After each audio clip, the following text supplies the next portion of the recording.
This video is on how to conjugate Hada verbs into the past tense.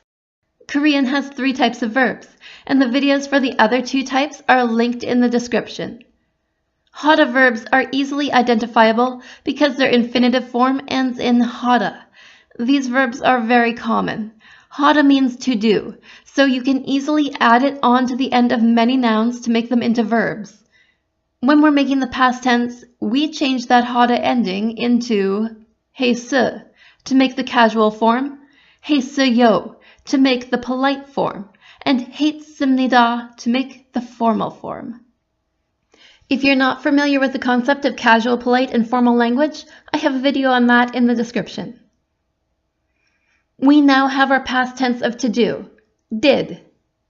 Now you can make sentences by putting a noun in front and adding a subject marker.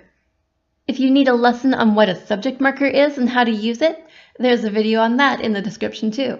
Here are some example sentences in the casual form, polite form, and formal form. I did. 너는 했어. 저는 했어요. 저는 했습니다. We did. 우리는 했어. 저희는 했어요. 저희는 했습니다. Those people did. 그 사람들은 했어. 그 사람들은 했어요. 그 사람들은 했습니다. Mom did. 어머니는 했어.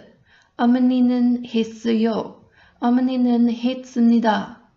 Pikachu did. 피카츄는 했어. 피카츄는 했어요. 피카츄는 했습니다. And like I said, Hada is the verb to do, and it can also be the ending of many more verbs, like these ones. Try conjugating a few of them if you like, and check your answers in the description.